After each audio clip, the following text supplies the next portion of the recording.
Mana udah Oh belum? iya, Ahmad Dhani sih baru siapa? Ahmad Dhani. Marsha, Hmm. Marsha yang ngerekam ini. Cek,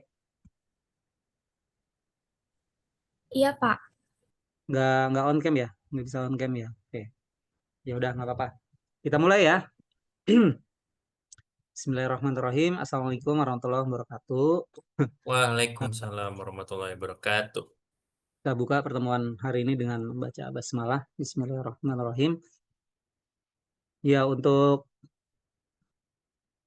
semester ini kita bertemu lagi untuk mata kuliah aljabar abstrak ya. Jadi ini mata kuliah yang eh, gimana Pak Dika ya? Spesial ya dan sangat membutuhkan pendekatan khusus ya dalam memahaminya. Dan mudah-mudahan nanti setelah Anda aljabar abstrak ini mudah-mudahan dapat ide atau termotivasi untuk mengambil skripsi gitu ya. Nah, eh di hari Senin kemarin saya dan Bu Eti itu mengisi di materi SEMAT ya. Saya lupa di antara Anda mungkin ada yang mengambil gitu. Saya nggak hafal. Ada nggak ya? Saya komunikasinya sama ini sih. Dia 23B ya. Ada nggak kemarin yang di sini hadir? Ada SEMAT. Pak. Zidan ya? Oke, Zidan ngambil ya. Nanti Zidan bisa share lah ke teman-temannya. Jadi prinsipnya nanti kan gini. Angkatan 22 itu ketika angkatan 21 sedang sibuk-sibuk SPS dan mulai presentasi SPS ya, sidang SPS, ya hadir juga sih angkatan 20, ada juga yang 19 gitu ya. Itu mereka nonton ya, mereka nonton SPS. Nah, harapan saya nanti saya dan ya Pak Dika juga mengingatkan gitu ya, ketika nanti ada informasi sidang SPS, itu mulai dari sekarang Anda kalau bisa hadir dan kejar minimal 5 ya, minimal 5 kelas A maupun kelas B ya, matematika A B 23 ya. Jadi nanti kalau ada kakak kelasnya maju, sidang SPS, Anda nonton, ngerti nggak ngerti pokoknya nonton, supaya Anda dapat gambaran gitu ya, dapat gambaran. Karena kan kelas ini angkatan 23 sekarang dapatnya metlit ya, metode penelitian ya, betul ya. Nah, metode penelitian, SEMAT, itu ada kaitannya nanti dengan SPS, karena kan luarannya berupa menulis artikel gitu ya. Nah, menulis artikel ini prosesnya panjang, nggak simsalabim. Anda harus punya bekal dan punya gambaran gitu. Bagi teman-teman di sini yang seperti Zidan ya ikut di Semat, ilmunya bolehlah dibagikan gitu. Dan sebentar, Zidan bisa ngambil Semat itu karena kekurangan SKS ya, Zidan ya. Saya jatah SKS-nya 24 Pak, jadi ambil semat. Ya, alhamdulillah ya. Nah, bagi kalian yang nasibnya sama tuh sama Zidan gitu ya, terus mau ngambil Semat pun juga itu silakan aja gitu ya. Nanti terjadi percepatan dan saya melihat 23 itu kan bagus-bagus ya dari sisi nilai gitu ya. Kalau ada di antara Anda yang mau 3,5 ya dari sekarang direncanakan itu nggak apa-apa. Nanti lapor aja ke PA-nya, Pak, ini saya sepertinya terpaksa mau 3,5 gitu. Oh ya bagus nggak apa-apa gitu ya. Kita dukung dan nanti prosedurnya juga akan berbeda gitu. Tapi kalau yang santai-santai misalkan 4 tahun sesuai jatah itu juga silakan gitu. Yang penting berapapun SKS yang Anda ambil di semester ini, Anda harus tanggung jawab ya, dan pola belajarnya juga. Tingkat 3 itu justru yang paling puncak ya. Jadi kuliahnya tuh berat-berat. Ya, saya lihat di daftar Anda nih, StatMat 2, teori probabilitas. Ini paketnya ya, ambil ya, teori probabilitas semua ya, 23A ya. Betul ya? Iya Pak. Aljabar abstrak, sistem dinamik, pengantar model linear, general gitu ya. Teori graf ada yang ngambil nggak? Ini bintang soalnya di kelas ini nih. Ada yang ngambil? Teori graf masih ada yang ngambil kelas 23 ini. Ada Ya, beberapa, Pak. oke. Nggak apa-apa. Jadi artinya secara secara tingkat kesulitan ini lumayan ya. Unreal 2 juga ya ngambil ya.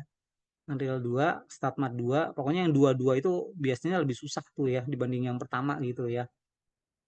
Tapi ada MATLIB, metode penelitian. Itu adalah materi bagaimana Anda akan menulis ya. bagaimana mengkonstruksi tulisan dengan suatu metode penelitian ya terkait dengan itu.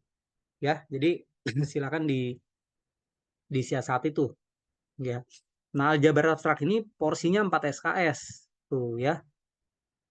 2 pertemuan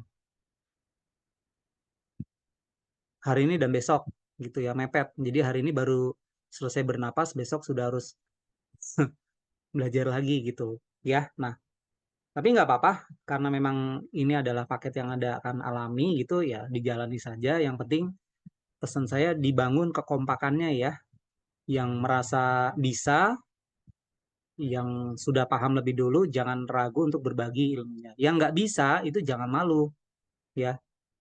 Bertanya saja ke temennya atau ke saya maupun ke Pak Dika untuk materi-materi di kuliah aljabar abstrak ini gitu ya. Oke, ini saya share. Hari ini saya bicara aturannya saja ya, dan saya nanti kasih kesempatan ke Pak Dika. Mohon berkenan ya Pak Dika untuk kesan pertama aljabar abstrak dengan Pak Dika. Kalau yang kemarin kelas B sama saya gitu ya.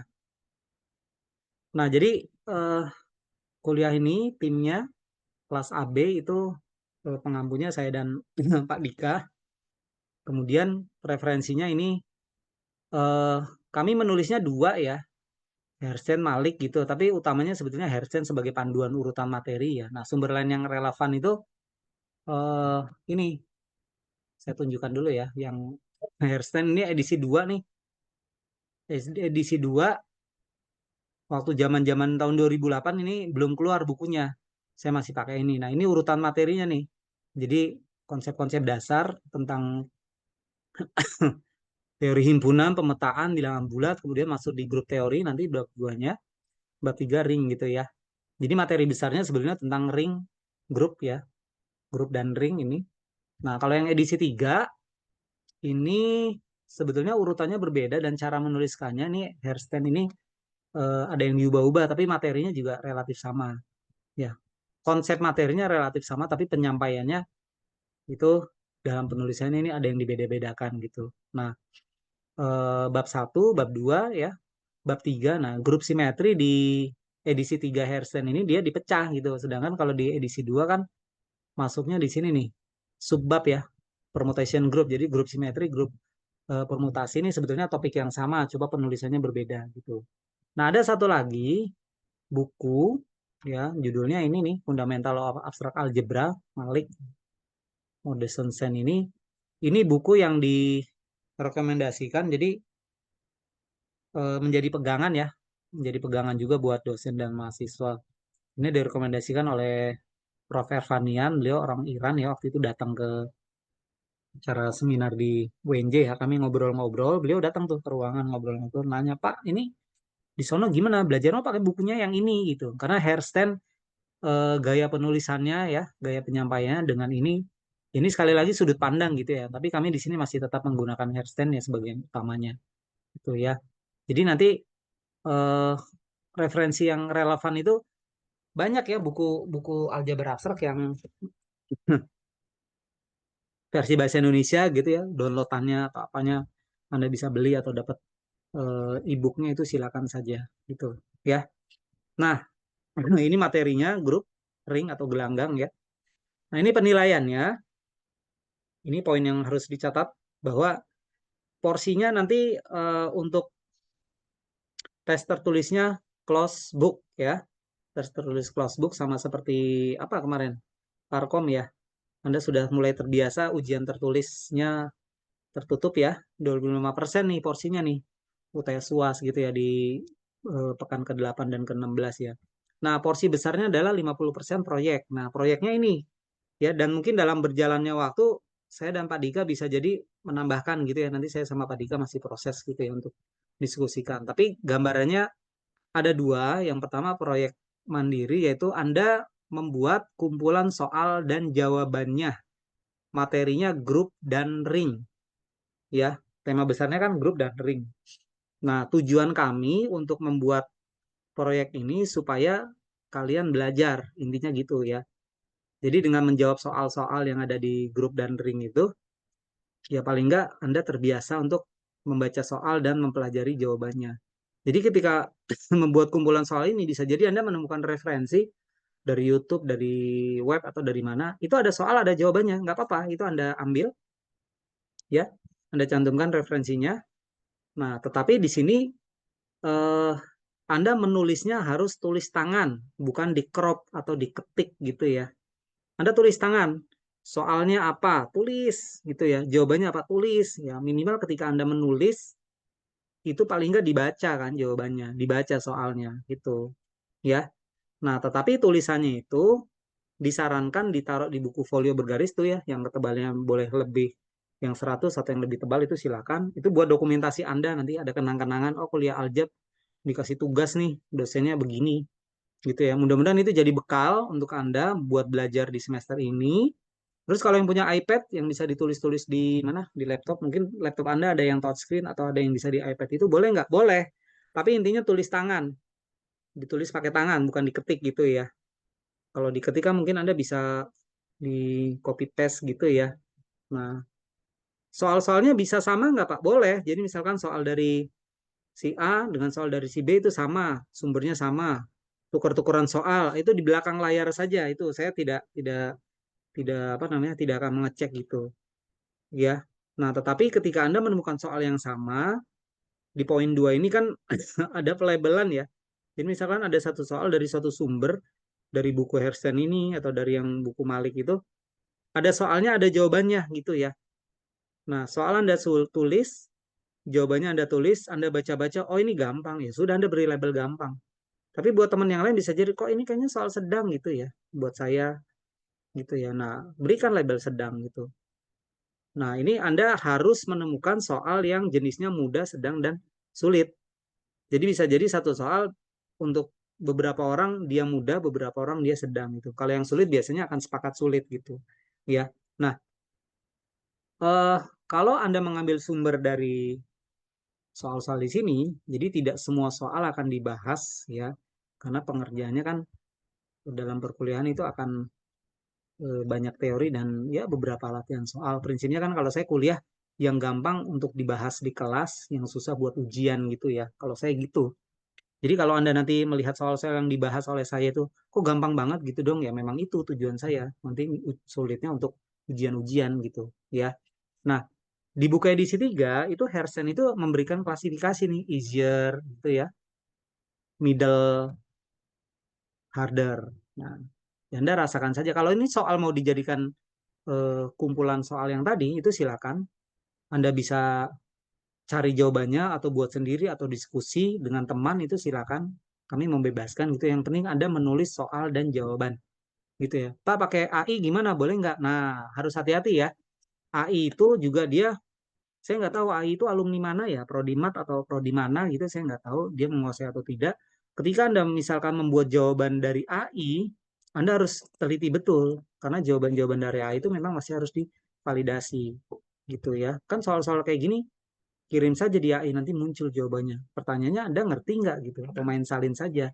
Jadi memenuhi memenuhi apa nih proyek mandiri ini ya, itu kembali ke karakter Anda masing-masing ya. Apakah mau mengerjakan sungguh-sungguh, jujur, niatnya untuk belajar, atau sekedar memenuhi administrasi. Kan 50% tuh besar tuh, lumayan gitu. Ya, itu kembali. Nah, karena Anda sudah tingkat 3 kan, semester 5 ini, paling nggak karakter Anda dari matematika ini sudah terbangun. Ya jujur lah gitu ya. Jujur untuk mengerjakan tugas-tugas dari dosennya, tidak hanya di kuliah ini gitu ya. Karena nanti kembali akan manfaatnya itu ke diri Anda sendiri gitu. Diskusi boleh ya. Ini soal susah nih, gimana ya memahaminya ya. Tadi mau saya tulis sebagai jawaban, oke diskusi, oke. Susah, tulis jawabannya ya. Nah, tapi ketika menulis jawaban dari soal yang sama, Anda diskusi, itu sebaiknya sendiri. Ini misalnya Anda diskusi tuh dengan temennya, ini kayaknya gini ya jawabannya, gini nggak, oke voting, ya udah jawabannya gini aja, ya udah. Anda tulis, kumpulkan jadi soal gitu, silakan gitu ya. Tapi bagi Anda yang punya cara lain, misalkan untuk jawaban soal tertentu, itu juga silakan gitu ya.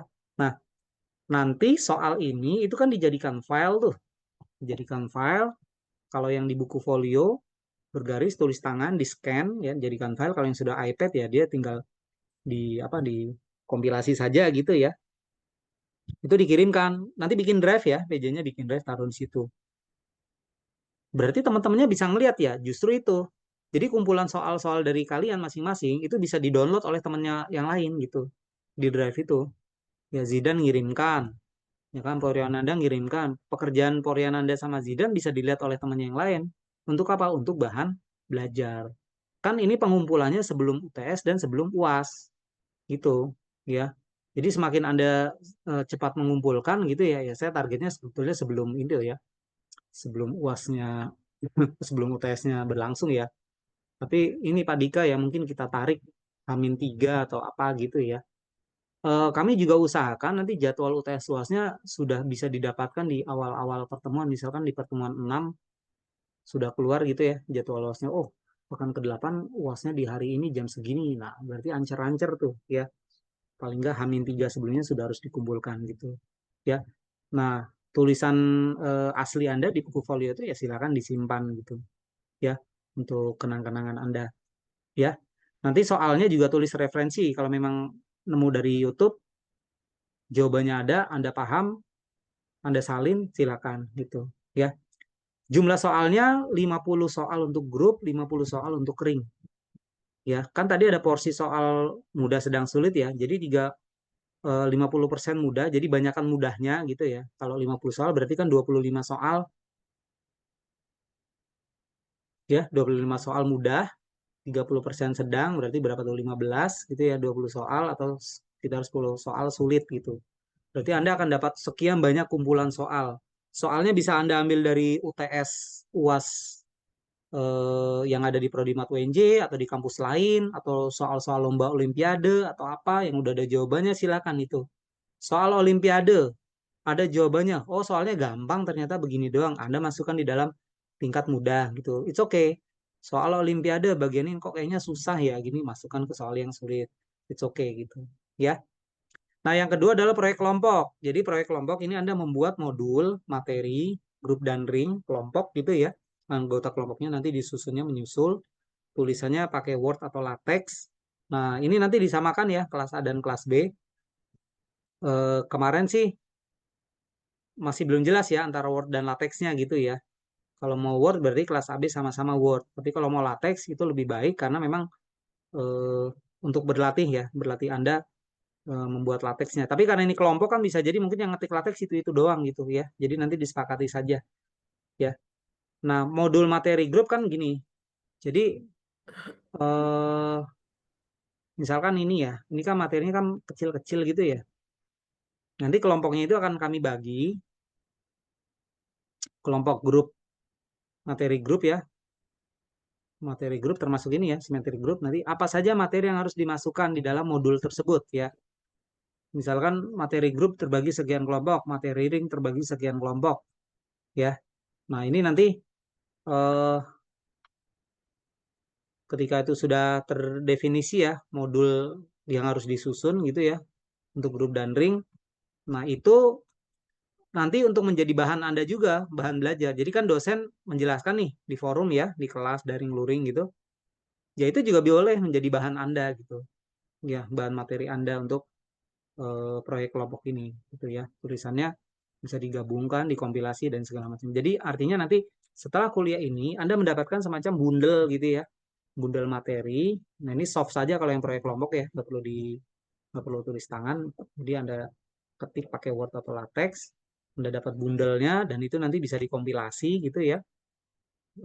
Jadi oleh-oleh kelompok, oleh-oleh kuliah ini ya ada materi yang ya mungkin setelah ini bisa diwariskan ke adik-adiknya yang ngambil aljabar abstrak gitu ya. Jadi prinsipnya kita membuat sesuatu dan bisa dimanfaatkan untuk orang-orang banyak gitu ya. Nah, kemudian ini saya mengingatkan tentang makna satu SKS ya. Itu setara 170 menit. Nah, ini Anda harus waspadai betul ya karena sudah tingkat 3, kuliahnya juga sudah banyak. Jadi di forum ini daring luring Anda cuma punya waktu 50 menit. Berarti kalau 4 SKS 100 menit ya, 1 jam 40 menit. Mungkin ketika kami menjelaskan di kelas, Anda ada yang ngerti, ada yang setengah-setengah gitu ya. Nah, ini harus di backup dengan 60 menit belajar mandiri itu ya. Kalau yang tugas terstruktur kan misalkan kami menjelaskan, kemudian ada ya 1-2 soal nih kerjakan mandiri, kerjakan kelompok gitu ya. Ada yang dikumpul atau tidak gitu ya. Atau misalkan di kelas maju, coba. Nah, itu ya. Jadi variatif sekali di 50 menit itu. Makanya 60 menit ini tugas terstrukturnya juga kami berikan dan tidak banyak gitu ya. Tapi itu merupakan pendalaman dari materi gitu. Nah, 60 menit belajar mandirinya ini, saya sarankan Anda punya eh, catatan mandiri ya, dan sudah mulai ditulis gitu. Saya mendapatkan kakak kelas Anda itu angkatan berapa ya, 19 gitu. Dia itu punya buku folio ya, folio bergaris buku. Itu materi dia tulis ulang dengan rapi gitu ya. Materinya, contoh soal apa segala macam, dan di scan juga. Jadi ketika adiknya mungkin mau minjem atau apa, itu bisa dipakai gitu ya. Dan itu juga bisa menjadi bukti bahwa Anda pernah kuliah di sini, pernah kuliah ngambil aljabar abstrak gitu ya. Karena kan sekarang banyak dosen yang ketika kuliah dia sudah membuat slide-nya rapi, membuat modulnya juga rapi. Anda tinggal ambil download gitu kan, print, baca ulang. Tapi Anda tidak pernah yang namanya menulis ulang materi gitu. Beda, padahal prinsip belajar itu kan ikatlah ilmu dengan cara menulis. Jadi Anda benar-benar harus pernah menulis untuk bisa mengikat ilmu tersebut. Ya, ya memang ketika memahami materi kan kita baca. Nah, bacanya Anda itu Anda tulis lagi. Oh, ada soal gini, tulis gitu ya. Jadi saran saya cobalah buat semacam buku pribadi Anda masing-masing ya. Nanti kalau dipinjam temennya gimana? Ya silakan aja dipinjemin, nggak apa-apa, difotokopi. Tapi paling nggak itu menjadi harta Anda gitu ya, untuk bisa belajar gitu ya, bahannya bisa dibaca berulang-ulang. Tulisnya yang bagus gitu ya. Kan dosen kalau menjelaskan di kelas ya daring luring itu kadang ya coret-coret Anda mengamati otak-atik, dosennya nge-share. Saya kasih nih slide-nya ada. Udah, Anda kumpul-kumpul dalam bentuk file ya. Tapi kalau itu tidak dikompilasi, tidak ditulis ulang ya, itu nanti pemahamannya juga akan berbeda dengan yang diulang lagi. Jadi konsep ilmu kan memang harus diulang. Walaupun Anda sangat cerdas, sekali baca bisa gitu, tapi tetap harus mengulang itu. Ya. Nah, ini sedikit gambaran ya materi aljabar abstrak itu. Awalnya tentang himpunan dan fungsi gitu ya. Himpunan definisi dan operasinya, kemudian fungsi ada 3 hal gitu ya. Satu-satu pada dan fungsi satu-satu pada, bijektif korespondensi gitu ya. Kemudian nanti Anda diperkenalkan tentang apa itu operasi biner. Kemudian himpunan beserta operasinya itu digabung, kemudian nanti memenuhi beberapa sifat gitu ya, sesuai definisinya, tertutup, asosiatif, sampai komutatif, itu nanti kita definisikan sebagai grup. Dan karena dasarnya dari himpunan, grup itu nanti ada juga subgrupnya. Nah, nanti kita bermain-main dengan konsep-konsep itu. Jadi konsep matematikanya di sini sangat kuat gitu. Dan Anda juga bisa melihat nanti dari contoh-contoh soal bahwa grup itu ketika bicara tentang himpunan, himpunan kan sederhananya koleksi objek ya. Kita bisa definisikan himpunannya ya, elemennya nggak sekedar himpunan gitu ya, tapi himpunan dengan sifat elemennya begini gitu. Nah, itu bisa ya. Nah, kemudian kalau ring atau gelanggang, operasinya dikhususkan menjadi 2 ya, yaitu operasi penjumlahan relatif terhadap himpunannya ya, dan operasi perkalian. Penjumlahan dan perkalian kita kenal ya, kalau bilangan bulat oke. Tapi kalau elemennya bukan bilangan bulat, perkaliannya juga bukan bilangan bulat, misalkan matriks, penjumlahan matriks, nah itu jadi bergantung dari elemen pada himpunannya. Jadi kalau grup operasinya biner secara umum, dan operasi yang Anda bayangkan itu bukan tambah, kurang, kali bagi, enggak. Bahkan bisa variasi dari itu. Ya, jadi beberapa konsep aljabar yang ada dalam bentuk operasi itu bisa didefinisikan sebagai operasi biner gitu. Nah, tapi kalau di ring ya 2 didefinisikan ya, penjumlahan dan perkalian. Ya, kemudian nanti ada grup permutasi atau grup simetri yang di mana? Kalau di buku 3 ini dipisahkan menjadi subjek tertentu ya. Intinya sebetulnya dia elemennya berupa elemen permutasi. Apa sih permutasi? Nah, Anda nanti bisa mereview juga di bagian situ. Ya. Nah, kalau yang di buku 2 nanti soal-soalnya Hersen ini dia tidak mendefinisikan secara detail gitu ya. Cuma menandai bahwa soal-soalnya itu soal-soal yang istimewa itu dilihat dari bintang, ya, dilihat dari bintang. Jadi kalau nanti ada latihan soal di sini yang ada bintangnya, nah misalkan nih soal nomor 6 nih ada bintang, ini termasuk soal yang lumayan gitu ya untuk menyelesaikannya. Soal bintang-bintang ini termasuk jenis soal susah. Yang kalau dibandingkan soal di edisi 2 dan edisi 3 kan ada yang sama ya. Soal bintang ini masuk di soal kadang-kadang middle, kadang-kadang harder gitu ya. Nah, tapi kalau buku yang Malik ini susunan materinya kan beliau dari dasar sekali tuh ya, set, relasi, integer. Nah, ini ada sifat-sifatnya tuh ya. Kemudian masuk di grup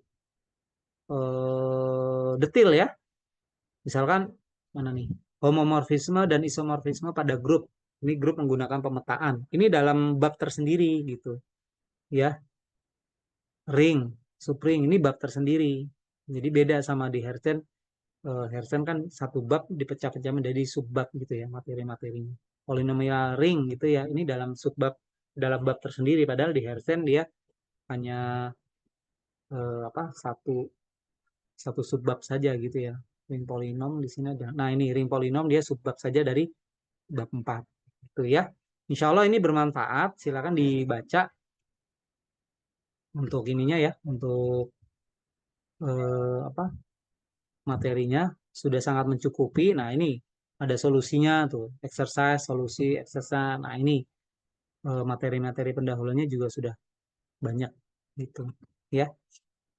Oke, mungkin oh ya RPS-nya nanti ini ya, RPS juga ya standarnya begini aja ya. Ini supaya koridor saja bahwa materi yang dipelajari seperti ini dan nanti dalam pelaksananya kalau ada pergeseran, misalkan perencanaan di pertemuan pertama tentang ini gitu ya. Nih, pertemuan pertama saja sebetulnya sudah masuk tentang sifat-sifat grup gitu ya. Tapi kami menyampaikan materi awal ya, review dulu kehimpunan, fungsi gitu ya. Nah, tapi di sini 4 SKS detail tuh ya. Jadi UTS-nya di sini sampai grup permutasi artinya di mana? Misalkan dari buku 2 ya materinya grup. Intinya sebelum UTS, materi sampai UTS itu grup itu ya, termasuk grup permutasi ya. Ini masuk bab 3 ini grup. UTS-nya sampai situ close book. Nah, nanti setelah UTS materinya tentang ring. Itu bahan untuk UAS. Jadi terpisah ya. Enggak di UAS grupnya dipanggil lagi sebagai bahan ujian enggak. Jadi UTS grup UAS ring gitu ya. Topiknya tidak banyak. Gitu ya. Kira-kira ada pertanyaan dulu mungkin untuk teknisnya, gambaran perkuliahannya. Mohon maaf Pak, mau nanya Pak. Tadi kan Ya. proporsi penilaiannya itu 50% dari UTS plus UAS sama 50% dari tugas ya Pak. Ya. Tapi kan itu berhubung tugas proyeknya itu lumayan banyak, yang individu kan juga lumayan banyak, dan yang kelompok juga lumayan banyak. Itu proporsinya boleh dinaikin nggak ya Pak? Oke. Dalam konsep pembelajaran sekarang itu kami dikasih aturan minimal 50% PBL project minimal, tapi kami ambil minimalnya aja lah gitu. Kenapa? Karena ya ini Pak Dika bisa cerita nantilah gimana sih kalau dulu kuliah itu kan material aljabar abstrak itu sebagai satu di antara mata kuliah yang spesial ya Pak Dika ya, ujiannya tertulis gitu ya, penuh kenangan, intinya susah gitu ya. Nah, proyek-proyek mengerjakan tugas bikin soal apa segala macam justru poinnya nggak besar gitu ya dulu. Jadi zaman kita kuliah itu Anda dikasih soal bisa jawab, oke lulus, nggak bisa jawab selesai. Nah, tapi dengan porsi 50% project ini, saya lebih melihatnya ini justru porsi yang akan membantu Anda gitu ya. Sekiranya UTS UASnya itu tidak maksimal gitu ya, di bagian proyeknya itu bisa membantu. Dan karena proyek itu sifatnya kan berkesinambungan ya. Kalau UTS UAS kan Anda kerjakan dalam waktu 100 menit. Kalau lagi beruntung yang dipelajari yang keluar bisa, tapi kalau lagi nggak beruntung belajar apa keluarnya apa gitu ya. Tapi enggak lah, sebetulnya kan nanti karena close book Anda harus siapkan semuanya dan memahami aljabar abstrak itu satu konsep terkait dengan konsep yang lain. Jadi mau nggak mau Anda harus berkesinambungan belajarnya. Nah, tapi untuk proyek mandiri dan kelompok tadi, itu kan sebetulnya kalau kelompok misal ya, itu kan Anda hanya menyalin ulang materi, ya, kemudian membuat semacam presentasi kecil gitu ya. Itu sesuatu yang relatif mudah gitu. Nah, kemudian misalkan membahas mencari soal jawab, itu juga sebetulnya masih relatif mudah. Kenapa? Karena Anda bisa mengerjakannya bersama-sama walaupun judulnya mandiri. Seperti tadi saya bilang, satu soal, misalkan Zidan nih, nemu soal, Poryananda nemu soal, pas lagi ngobrol, soal kita sama. Tapi Zidan menganggap itu soal mudah, Poryananda misal menganggap soal itu sedang gitu ya, ada diskusi. Misalkan Anda yang nemu soal ini nggak ketemu nih, di-share di forum gitu ya, dijadikan soal bersama, itu tidak saya larang gitu ya. Berarti kan ada kesempatan transfer ilmu di situ. Ya, karena itu porsi 50% itu sebetulnya sudah sangat besar. Dan ini modelnya tuh model portofolio ya. Kami akan menilai ketika 50 soal grup mudah sedang sulit itu ya, misalkan punya Zidan gitu. Saya akan melihat, oh kalau Zidan melihat soal ini ternyata menjadi soal yang sulit atau menjadi soal yang sedang gitu ya, ya sudah, oke nggak apa-apa. Jadi lebih ke arah ini ya, eh, apa Pak Dika? Saya menyebutnya administratif juga ya. Anda mengumpulkan niat kami supaya Anda belajar gitu. Karena kalau project itu kalau di luaran ya untuk kuliah-kuliah tertentu modelnya artikel ya, belajar menulis. Tapi kalau Aljab ini karena muatannya lebih banyak di konsep, mau nggak mau Anda harus belajar dengan cara mengerjakan banyak soal gitu. Dan kami membuat ini porsi soal itu juga tujuannya diantaranya adalah nanti kan di luaran itu banyak kegiatan yang sifatnya kompetisi seperti Onmipa gitu ya. Onmipa itu materinya ada KN MIPA sekarang ya namanya. Itu materinya adalah aljabar abstrak dan gabungan dari kombinatorik, analisis real segala macam. Itu soal-soalnya lumayan gitu. Nanti Anda setelah ini coba aja cari-cari gitu ya, soal-soalnya seperti apa. Nah, Anda nanti akan merasakan gitu, soal ini di tingkat lomba kalau dijelaskan sama Pak Ibnu, kok kayaknya ilmunya masih kurang gitu ya, nggak dalam atau apa gitu. Nah, itu menjadi tantangan tersendiri. Jadi porsi 50 itu menurut kami sudah sangat cukup gitu. Sebetulnya saya maunya itu sebetulnya hanya 40 ya. Karena saya ingin 30-30 tes UAS, kami akan push Anda untuk melihat secara real ketika Anda diberikan masalah, jawab di situ. Jadi performance Anda dalam mengerjakan UTS UAS itu 60%. Saya maunya sebetulnya gitu, tapi karena aturannya 50 ya sudahlah. Kami ambil 50% saja.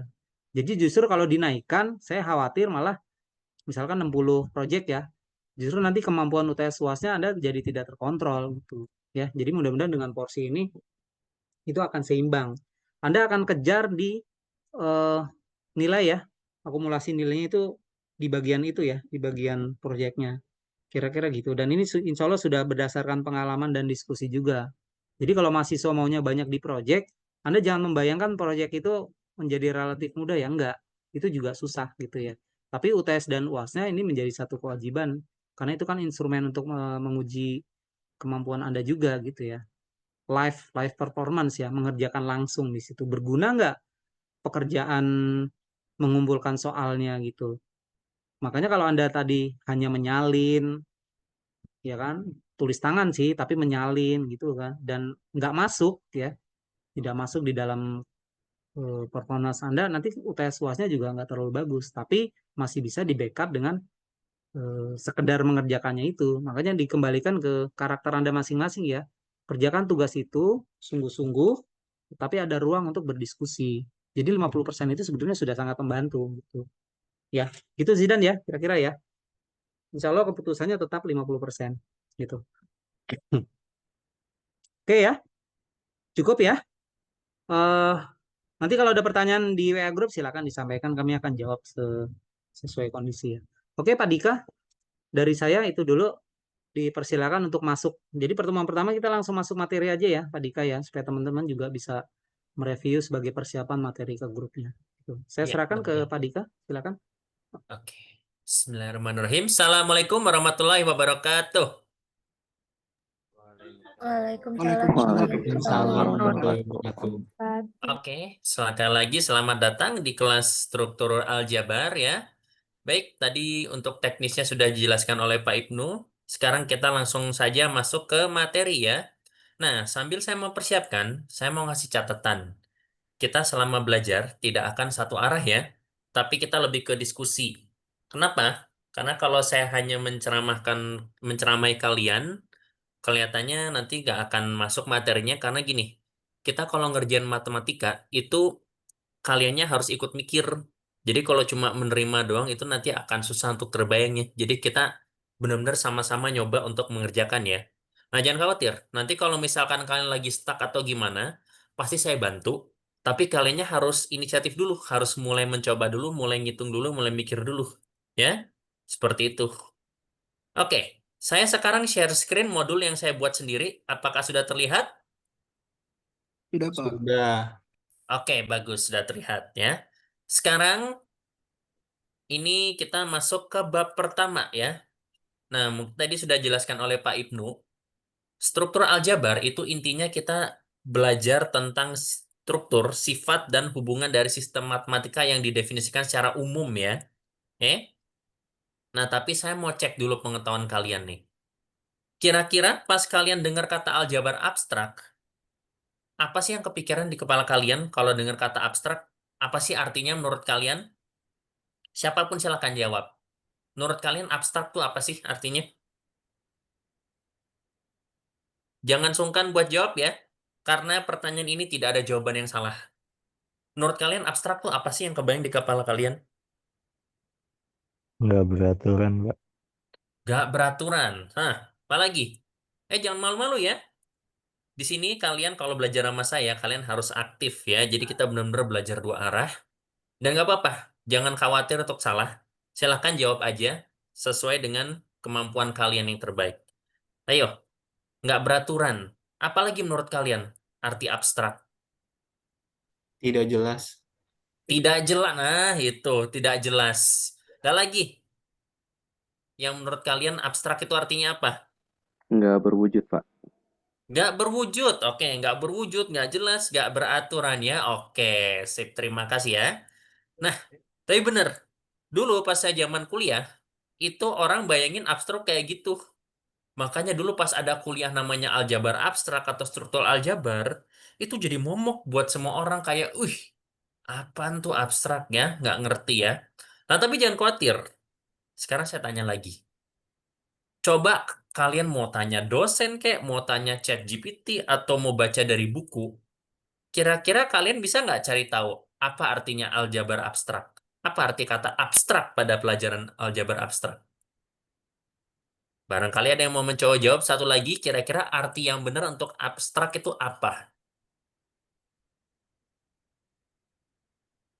Spoiler, tiga jawaban kalian tadi salah semua. Abstrak yang dimaksud bukan tidak jelas di sini ya. Meskipun mungkin materi mata kuliahnya bagi banyak orang memang tidak jelas dan abstrak ya. Kelihatan kayak nggak jelas gitu. Nah, tapi artinya abstrak bukan itu di sini. Apa coba?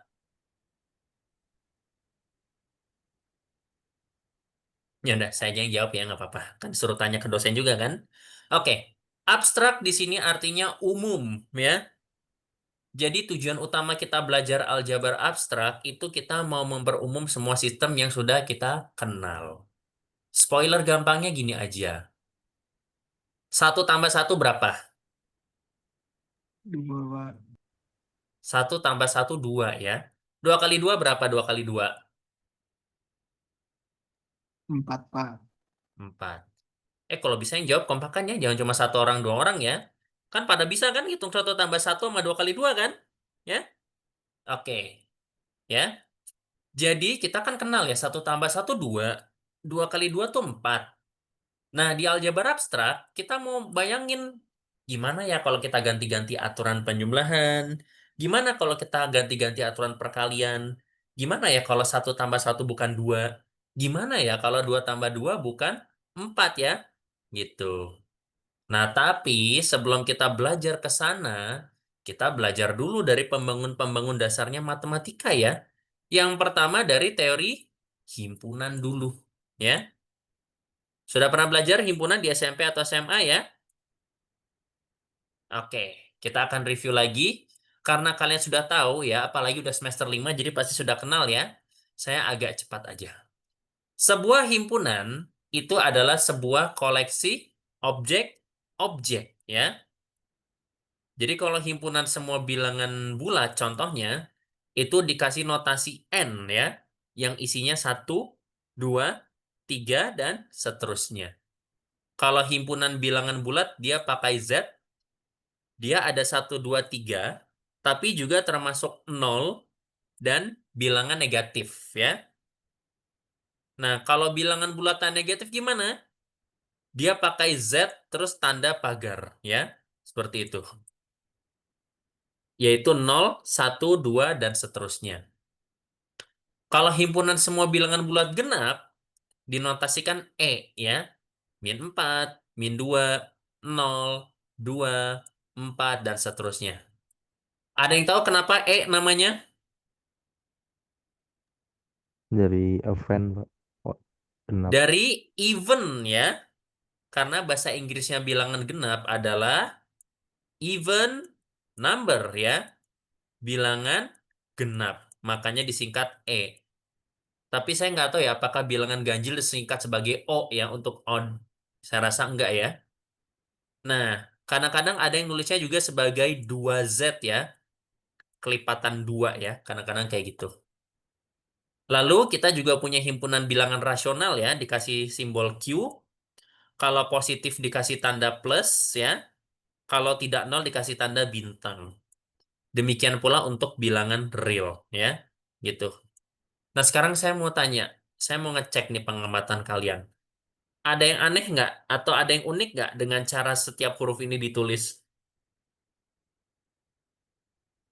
Coba perhatikan baik-baik simbolnya. Ada yang unik nggak dengan cara simbolnya ditulis? Sama ada bilangan kompleks juga ya, C. Ada Ada, yang Pak. unik nggak? Ada. Gimana? Lihat. Gimana keunikannya? Ya, garis tambahannya gitu. Kayak apa? Kayak ada garis tambahannya gitu. Nah, Jadi betul. kayak Setiap huruf ini ditulis garis 2 ya kan ya? Kayak double garis gitu ya. Nah, betul.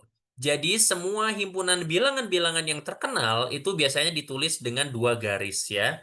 N, Z, Q ya. Supaya bisa dibedakan dengan himpunan biasa. Takutnya kalian mau nulis himpunan yang pakai huruf Z.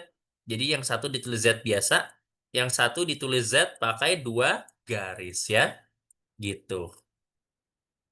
Oke, ya. Itu beberapa contoh himpunan dan adapun himpunan yang tidak memiliki anggota yang kosong disebut sebagai himpunan kosong ya. Dinotasikan seperti ini ya, seperti huruf O terus dicoret. Seperti itu. Nah, mungkin untuk mengetes pengetahuan kalian juga ya, kebetulan saya udah cek ada contoh bagus di buku Herstein. Saya mau lihat kalian bisa nggak memberi nama himpunan, ya. Coba yang nomor 1A, kira-kira Mercury, Venus, sampai Pluto itu himpunan apa ya? Planet. Oke, apakah himpunan planet doang? Kalau kamu kasih nama himpunan planet doang, ini isinya akan banyak sekali. Tapi kan pada kenyataannya ini isinya cuma sedikit ya, sampai Pluto doang. Berarti kalian harus perjelas ini syaratnya. Himpunan planet yang kayak gimana berarti? Tata Surya. Betul. Himpunan semua planet di tata surya ya. Semua planet di sistem tata surya. Kalau yang B gimana? Nah, ada yang pernah keluar negeri nggak tuh? Provinsi Amerika Serikat. Betul ya. The States of America. Negara-negara bagian Amerika ya. Betul. Yang nomor 1B itu adalah negara bagian Amerika. Kalau yang nomor 2, 2, 4, 6, 8, dan seterusnya. Himpunan apa itu? Bilangan genap positif, Pak. Nah, bagus. Jangan lupa kata positifnya ya. Himpunan bilangan genap positif. Betul. Nah, himpunan bilangan genap positif. Kalau yang 2B, kalau bisa yang jawab sambil bervariasi juga ya.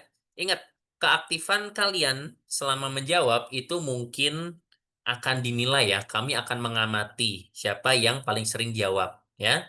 Dan percayalah kalau kalian pada aktif, pasti kita nggak akan sia-siakan keaktifan kalian dan pasti akan bantu kalian juga untuk paham lebih baik ya.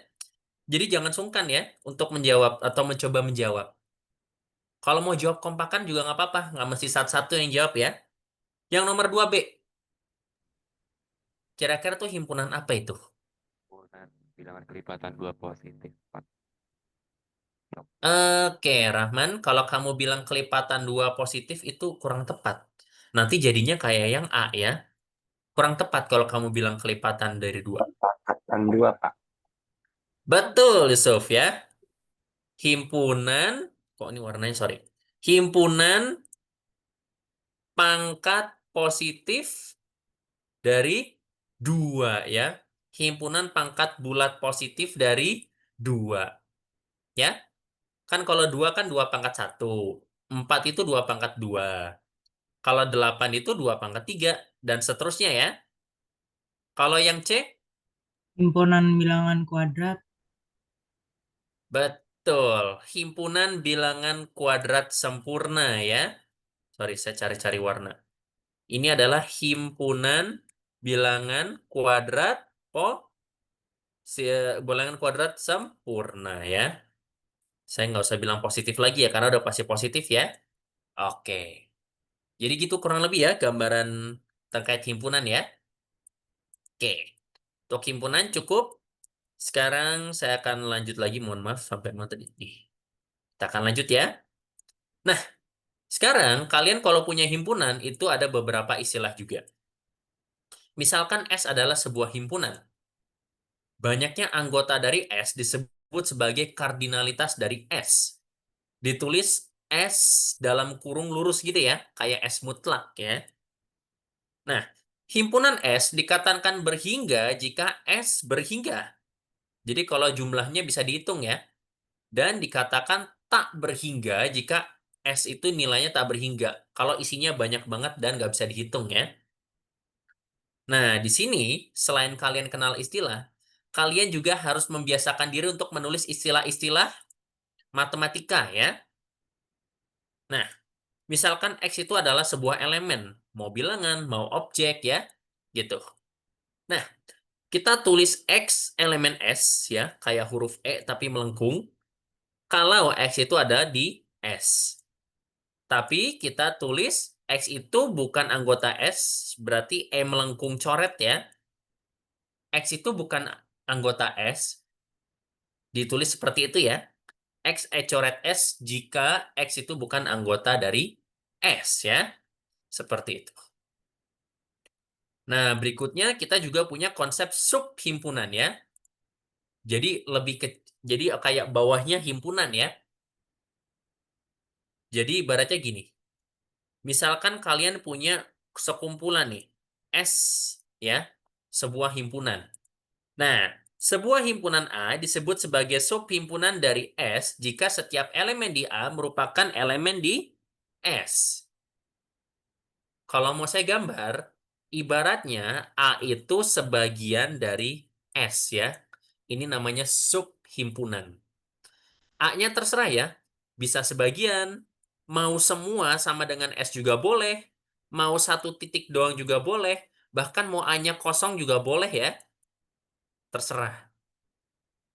Nih, himpunan kosong dan S sendiri ya, itu selalu merupakan subhimpunan dari S sendiri ya. Nah, keduanya dinamakan sebagai subhimpunan trivial dari S. Oh iya, saya mau nanya bentar. Selama saya ngajar, apakah ada yang mau men-screenshot atau mau catat sebentar, barangkali? Maksudnya kalau ada yang mau nge-screenshot sebentar, bilang ya, biar saya post, terus nanti saya lanjut, oke? Ini udah aman untuk yang definisi-definisi awal? Aman, Atau Pak. ada yang mau Aman, dicatat Pak. atau screenshot dulu? Aman Pak, mungkin nanti bisa minta tolong Pak filenya dikirim karena catatannya masih berantakan kalau sambil nge-zoom gini. Oh, boleh, boleh. Nanti akan saya kirim ke modulnya pasti ya. Nanti saya share di grup aja ya. Nanti saya akan share di grup, tapi itu pasti akan diupdate ya, karena ini belum selesai dibuat juga ya. Jadi selama perkuliahan kita berlangsung, saya juga sambil membuatkan modul ini ya. Oke? Oh iya, tadi saya kurang lengkap menjelaskannya ya. Kalau A itu adalah subhimpunan dari S, berarti kita tulis A itu dengan simbol ini ya. Kayak huruf C tapi di garis bawahi. Ibaratnya tuh dia mirip kayak lebih kecil dari atau sama dengan ya. Seperti itu.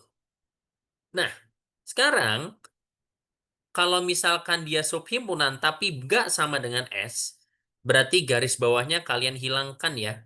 Cukup kayak A, C, S kayak gitu. Menurut kalian ini sama aja kan kayak lebih kecil dari kan?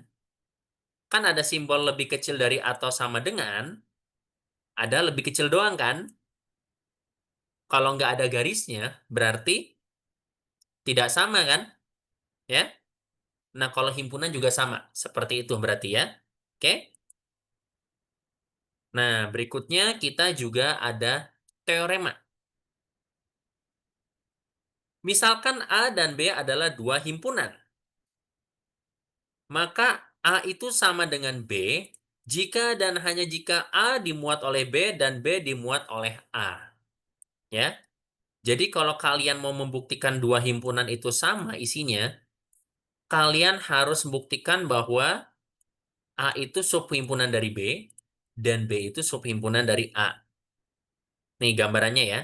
Jadi kalau A itu termuat di B dan B itu juga termuat di A, berarti sebagai akibatnya himpunan A itu sama dengan himpunan B, ya. Nah, ini nanti kita akan pakai untuk membuktikan beberapa sifat. Jadi sebagai catatan ya, di sini selain kalian mengenal konsep, struktur aljabar itu termasuk mata kuliah yang sangat bagus untuk kalian berlatih membuktikan pernyataan matematika. Jadi di sini kita sambil belajar nulis juga ya. Sampai sini apakah sudah jelas atau ada yang mau ditanyakan dulu?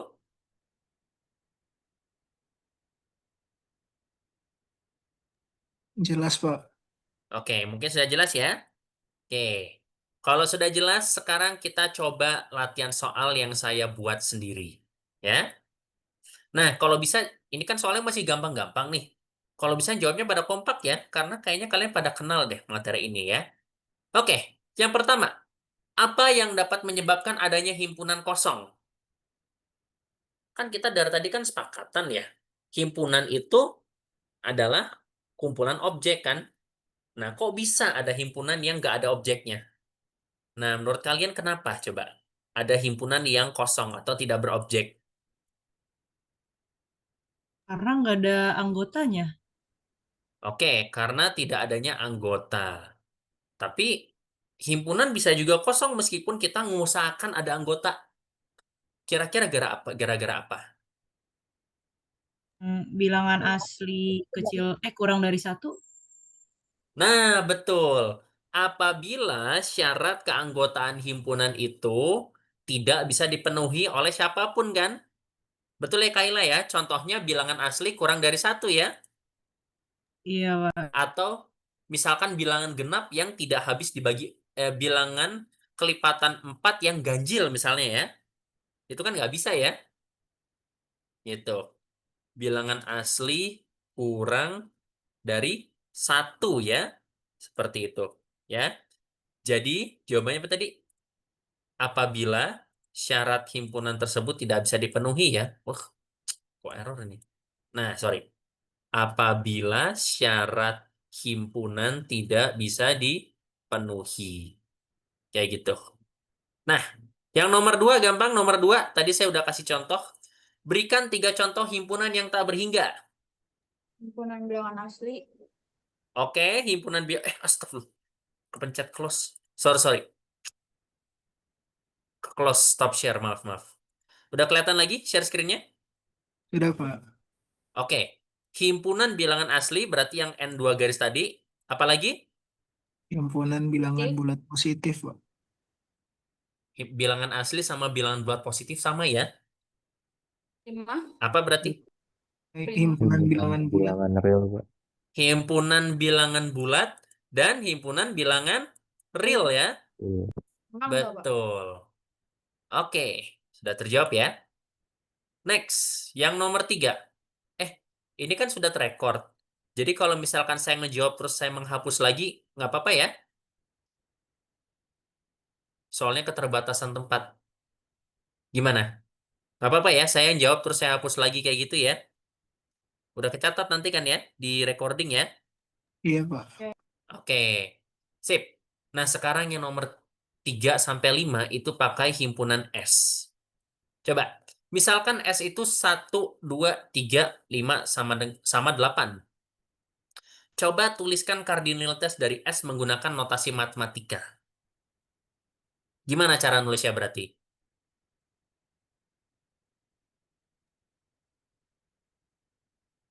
Apa tadi Yang kardinalitas? pakai mutlak itu bukan sih, Pak? Betul, yang pakai kurung kayak mutlak. Berarti gimana nulisnya? S mutlak sama dengan 5. Betul, S kurung mutlak sama dengan 5. Udah, gitu doang. Simpel kan? Karena S itu isinya ada 5 anggota kan ya? Gitu. Nah, yang berikutnya. Tuliskan 3 contoh elemen yang ada di S dan 3 contoh elemen yang tidak ada di S, tapi pakai notasi matematika.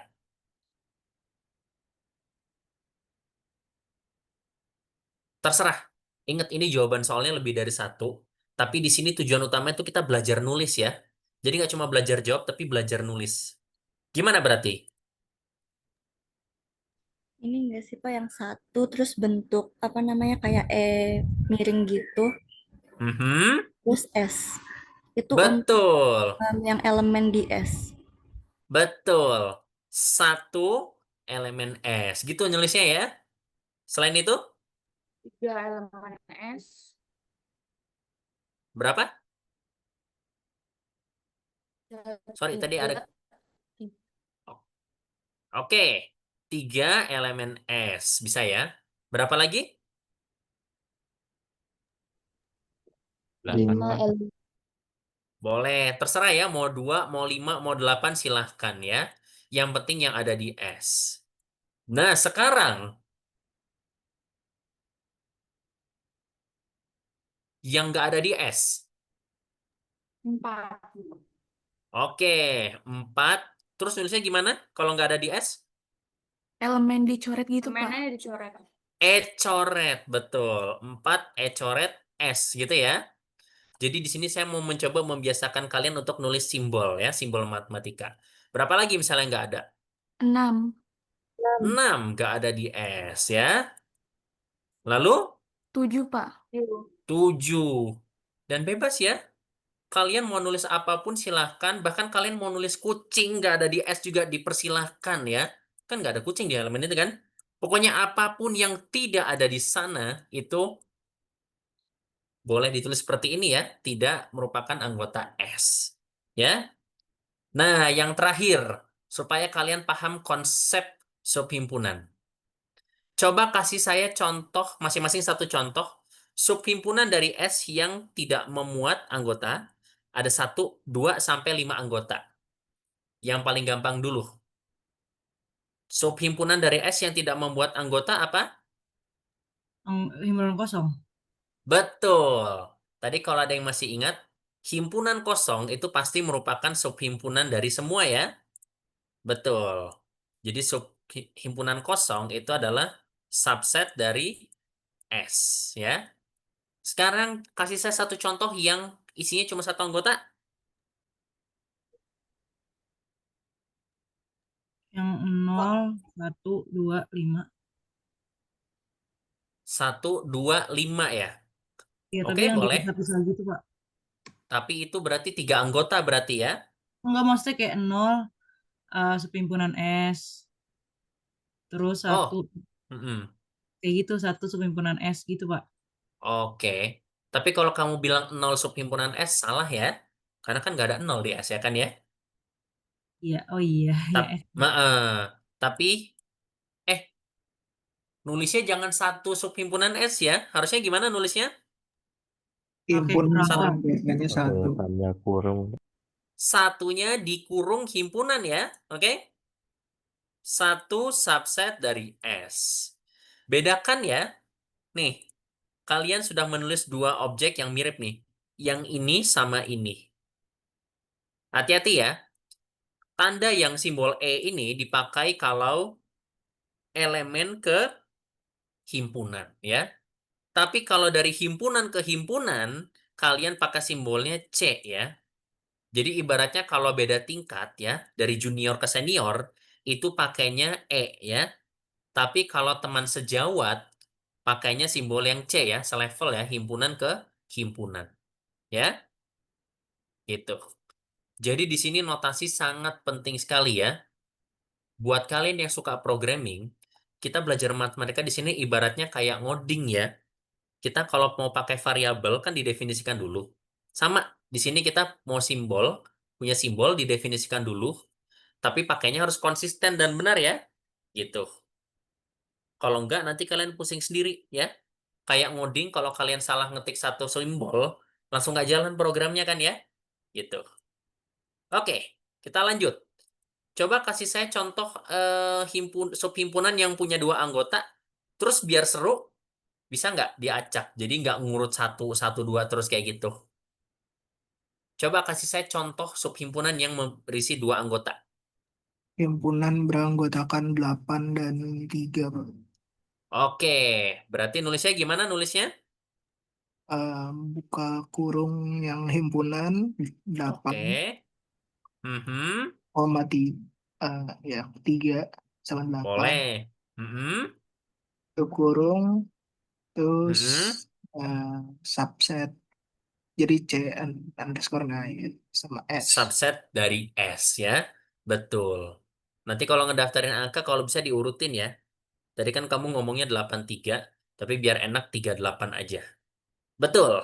Ini contoh subset dari S yang memuat dua anggota ya. Kasih saya contoh yang punya tiga anggota.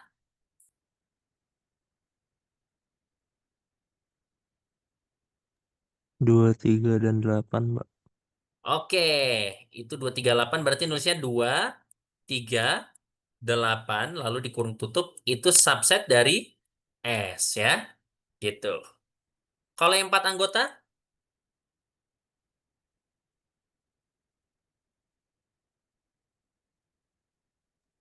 1, 2, 3, 8, Pak. oke, 1, 2, 3, dan 8 itu adalah subset dari S. Kalau yang 5 anggota tidak lain adalah S itu sendiri, Pak. boleh ya, betul. Mau nggak mau S sendiri ya. Kamu boleh tulis S subset dari S, atau kalau rajin boleh ya, semuanya ditulis 1, 2, 3, 5, 8 itu subset dari S ya. Sampai sini bisa dipahami? Gampang? Saya butuh feedback nih dari kalian. Gimana nih? Bisa dipahami? Gampang? Gampang, Pak. Bisa, Pak. Gampang kan? Gini, tujuan saya di sini adalah saya mau menghilangkan stigma bahwa aljabar itu pelajaran yang sulit dan tak terbayang ya. Apalagi gara-gara tadi sekalian semua bilang kan, abstrak artinya nggak terbayang, nggak teratur ya. Nah, saya akan tunjukkan bahwa itu ternyata sangat teratur dan tidak sesulit yang kalian bayangkan ya. Apalagi kebetulan juga saya pas kuliah dulu aljabar ini jadi cabang favorit saya. Maka saya satunya aljabar ya. Gitu. Oke, sampai sini sudah jelas ya? Jelas. Oke. Jelas, Pak. Kalau sudah jelas dan harusnya ini juga familiar ya karena sudah pernah dipelajari di sekolah, saya langsung lanjut ke materi berikutnya. Oke, saya nggak usah panjang-panjang ya. Kalian sudah tahu ya, gabungan dari A dan B berarti himpunan semua objek yang ada di A atau di B. Oke? Jadi ibaratnya itu gini. Sekarang kalau kita punya lebih dari satu himpunan atau dua himpunan minimal ya, berarti kita bisa membuat himpunan baru menggunakan beberapa operasi ya. Bisa digabung, bisa diiris, bisa dikomplement relatif. Bahasa gampangnya komplement relatif itu berarti dikurang berarti ya. Berarti kalau A garis miring ke kiri B, itu berarti yang ada di A tapi nggak ada di B. Ya. Dan kalau misalkan kalian menggabungkan banyak elemen sekaligus, itu dia pakai simbol yang U besar atau N besar kayak gini. Kalian sebelumnya pernah nggak lihat notasi kayak gini sebelumnya? Pernah nggak lihat simbol kayak gini? Di mana? Atau pernah nggak lihat simbol yang Nah, mirip kayak gini? pernah kok Kayak Nah, lihat gimana? yang atasnya Pak, yang gabungan itu. Kemarin di Oh, teori probabilitas. oh iya bener di teori probabilitas apa? Peluang gabungan ya? Betul. Nah, jadi kalian tahu ya bahwa statistika tuh ternyata didasari oleh struktur aljabar ternyata kan ya? Gitu. Jadi buat kalian yang bingung aljabar buat apa, itu di statistika kepake banget. Apalagi nanti aljabar linier. Ternyata aljabar linier itu nanti kalau ada yang belajar multivariat ya, ternyata dengan belajar nilai eigen, itu kalian bisa melihat sifat spesifik dari data ya. Jadi nanti biar lebih kebayang. Tapi saya akan jelaskan tuh nanti lagi ya. Oke, anyway. Anyway, kita akan lanjut. Nah, di sini juga ada istilah khusus ya, namanya himpunan indeks. Himpunan indeks itu cuma himpunan penanda dari setiap himpunan itu. Contohnya nih, misalkan kalian punya koleksi himpunan banyak nih ya, ditulisnya pakai A script matematikal ya, jadi kayak A cantik kayak gitu. Isinya himpunan A1, A2, sampai himpunan AN ya. Berarti himpunan indeksnya adalah 1, 2, sampai N ya.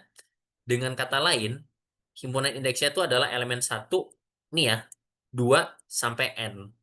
Jadi kalau mau gampang, indeks itu adalah angka-angka yang dipakai buat ngasih nomor himpunan-himpunannya ya. Seperti itu. Oke? Nah, coba kita lihat lagi. Nah, di sini ada ilustrasi juga. Jadi kalau A digabung sama B, itu gambarannya seperti ini. Ya. Sebelumnya sudah pernah belajar diagram Venn kan? Udah, Udah ya? Jadi Udah. kalian pasti familiar dengan ini ya. Kalau A gabung B berarti semuanya ya. Diberikan bahwa A dan B itu lingkaran yang mungkin berpotongan ya karena punya irisan. Kalau A iris B berarti cuma yang di tengah ya. Yang masuk dua-duanya di A sama di B. Yang kalian harus hati-hati adalah A strip B sama B garis miring A ya. Nggak sama. Kalau A garis miring B itu berarti yang ada di A tapi nggak ada di B ya. Sebaliknya pula, B garis miring A berarti yang hanya ada di B tetapi tidak ada di A ya. Kok bisa beda? Ya gampang aja. Saya tanya, 7 kurang 4 berapa 7 kurang 4? 3, Pak. Ya, Pak. 3. Kalau 4 kurang 7? -3. Minus 3. 7 sama 4 kurang, sama 4 kurang 7 jadinya sama nggak? Beda, Pak. Beda ya? Oke, jadi sama ya. Pengurangan himpunan itu juga beda. Tapi kalau penjumlahan dan perkalian sama ya. 7 tambah 4 sama 4 tambah 7 sama. 7 kali 4 sama 4 kali 7 sama. Nanti ini juga sama. Jadi A gabung B itu sama dengan B digabung dengan A. Kalau A iris B itu juga sama dengan B diiris dengan A ya. Kebetulan operasinya komutatif. Tapi maaf kalau pengurangan tidak sama ya. Jadi kalian harus hati-hati. Oke? Sip. Nah, berikutnya kita akan bahas sebuah teorema. Sekaligus belajar cara membuktikan sifat himpunan. Nah, bagian serunya belajar aljabar abstrak di sini nih. Belajar nulis ya. Misalkan A dan B adalah dua himpunan. Yang pertama, A itu pasti merupakan subhimpunan dari A digabung B. Demikian pula, B merupakan subhimpunan dari A gabung B. Yang ketiga, A diiris dengan B itu merupakan subhimpunan dari A. Dan sebaliknya pula, A diiris dengan B itu adalah subhimpunan dari B. Sekarang, sebelum melihat penjelasan yang akan saya berikan, Coba jelaskan ke saya. Gimana caranya membuktikan keempat pernyataan ini? Gimana sih caranya membuktikan sifat himpunan?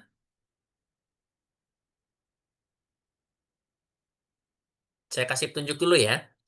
Jadi, kalian kan belajar di matematika ini, kalian nggak cuma memahami konsep dan menghitung ya, tapi kalian harus belajar membuktikan kebenaran pernyataan ya. Jadi ibaratnya kalian dikasih sifat, terus kalian harus bisa jelasin mana buktinya. Kok bisa sifat ini benar ya? Kita cari tahu kenapa sih sifat ini berlaku ya. Nah, itu yang dimaksud dengan pembuktian ya. Oke, sekarang saya tanya, kira-kira dari yang contoh pertama dulu, gimana caranya kalian membuktikan bahwa A itu adalah subhimpunan dari A tambah B? Ambil sembarang himpunan A sama B, Pak. Terus digabung, nanti tunjukin kalau elemen di A itu ada di himpunan A union B juga. Oke, saya lihat arahmu udah benar, tapi saya harus rapikan penyampaiannya ya. Karena tadi kayaknya kamu bilang ambil dari A gabung B. Hati-hati, kamu hanya ambil dari A doang ya. Oke, jadi kan tadi kan subset itu artinya kalau kamu ambil di himpunan yang kiri, pasti ada yang di kanan juga kan ya?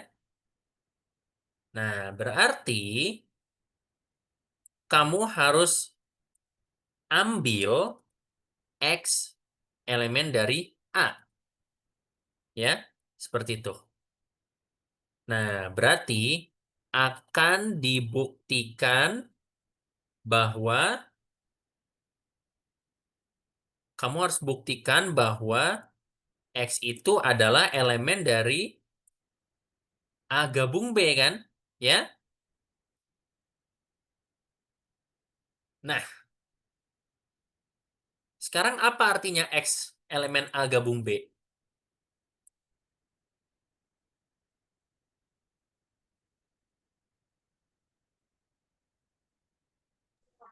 Apa X-nya artinya ada X? di Mm-mm, X-nya ada di A, ada di B juga, Pak. kurang tepat. Kalau ada di X dan di B, X-nya ada di A dan di B, itu nanti jadinya irisan. Kalau gabungan gimana berarti? X ada di himpunan A atau himpunan B. X elemen A A atau X elemen B. atau ya. Nah, kalian belajar matematika ya, harus hati-hati juga dengan satu kata sekalipun. Kalian ngomong atau sama dan itu berbeda ya. Kalau dan berarti ada di A sama di B sekaligus. Harus ada di dua-duanya kan? Nah, tapi kalau atau itu cukup satu saja. Gampang aja deh saya tanya. Kalian laki-laki atau perempuan? Bener kan? Saya ngomong kayak gitu kan? Kalian tuh laki-laki atau perempuan gitu kan? Nah, sekarang kalau saya bilang, kalian laki-laki dan perempuan. Wah, masalah itu kan? Ya kan?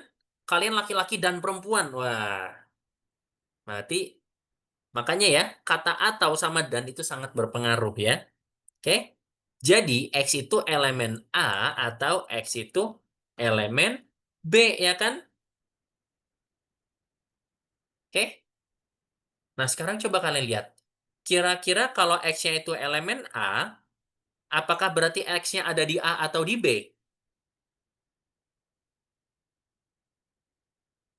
Iya, Pak. Memenuhi ya, karena X-nya ada di elemen A kan? Terserah ya, X-nya mau ada di B kek, mau nggak ada di B, tapi ini udah bener satu kan? Kalau udah bener satu, ya udah. Berarti pernyataan X elemen A atau X elemen B itu berarti benar kan? Iya, Pak. Gitu ya. Makanya, seperti yang saya jelaskan di bawah, jika pernyataan X elemen A, berarti ini menyebabkan X elemen A atau X elemen B itu benar juga kan? Jadi X elemen A mengakibatkan X itu adalah elemen A atau B. Ya udah, terbukti bahwa A itu adalah subhimpunan dari A atau B. Coba aja deh saya cek dulu. Kalau kalian lihat baik-baik, ini sebenarnya kayak materi UTBK nggak sih? Belajar logika. Ya nggak? Di sini semuanya pada pernah ambil UTBK kan? Ada soal penalaran kan? Ada soal logika kan? Sama aja konsepnya ya.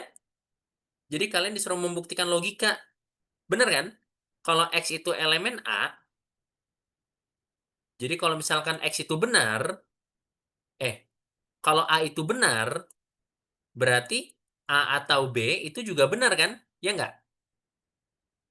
Karena A-nya sudah benar kan ya? Gitu. Oke? Nah, berarti yang B juga sama ya, yang B ya. Berarti ini tinggal A-nya diganti dengan B doang, sama aja buktinya kan ya? Gitu. Nah, sekarang coba yang C. Bagaimana caranya membuktikan bahwa A diiris dengan B itu subhimpunan dari A? Gimana sih caranya kalian membuktikan bahwa kalau kalian ambil elemen apapun dari A iris B, itu pasti ada di A. Coba jelaskan secara matematis.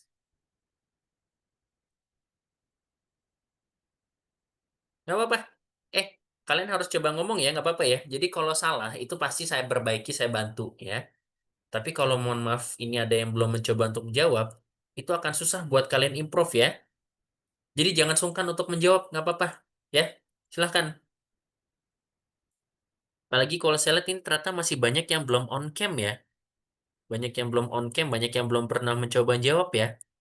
Karena kalau kalian belum pernah jawab, itu akan susah untuk kalian pelajari materi ini ya. Ayo, jangan takut ya.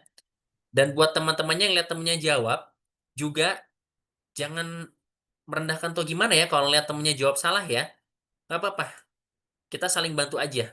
Ingat, di sini kita harus ciptakan lingkungan belajar yang positif. Jadi kalau kalian lihat teman kalian jawab tapi salah, kita sama-sama sambil bantu untuk perbaiki ya. Tapi yang nggak boleh banget, jangan sampai kalian nggak mencoba untuk jawab atau nggak coba untuk memahami atau belajar ya. Oke? Kira-kira gimana cara membuktikan bahwa A iris B itu adalah subset dari A? Berarti nanti kita ambil sembarang X elemen himpunan A iris B, Pak. Betul. Ambil X itu elemen A iris B kan? Akan Nah, kita buktikan kalau si X-nya itu adalah anggota dari A. iya. Bagaimana cara membuktikan bahwa X elemen A?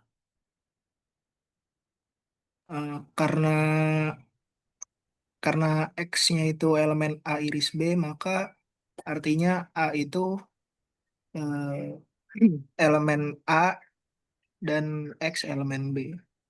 Iya, betul. Berarti sebagai akibatnya ya udah X masuk di A kan? Ya nggak? Iya, Pak. Betul. Ambillah X elemen A iris B. Maka X itu elemen A, nah baru ini dan X elemen B kan ya? Jadi X itu ada di A dan X itu ada di B kan? Ya? Gitu. Karena X elemen A dan X itu elemen B, ya sudah. Sehingga, sorry saya ganti-ganti tool. Sehingga X berarti ada di A kan ya?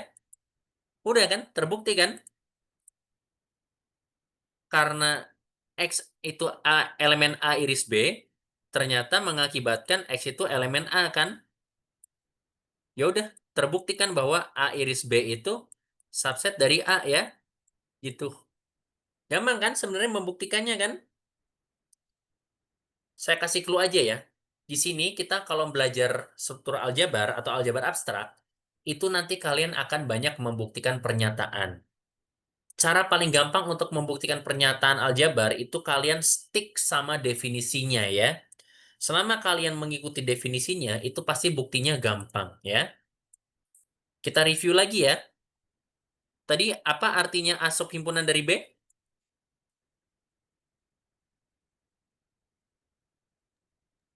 Tiap Semua elemen anggota A merupakan juga. anggota dari himpunan B. Betul ya. Nah, pokoknya kalian kalau membuktikan A subhimpunan dari B, ya udah kalian ambil aja sebarang elemen di A, buktikan dia juga elemen dari B kan ya? Gitu. Jadi, ambil sebarang elemen X di A ya. Buktikan bahwa X juga elemen di B ya. Kayak gitu. Gitu ya cara paling gampang untuk membuktikan sifat himpunan ya, kalau untuk apa namanya, subhimpunan. Nah, nanti untuk konsep-konsep yang serupa juga pembuktiannya kurang lebih seperti itu ya. Oke, tuh kalau saya lihat ke bawah, sama ya caranya ya. Gitu caranya membuktikan. Sampai sini ada pertanyaan dulu?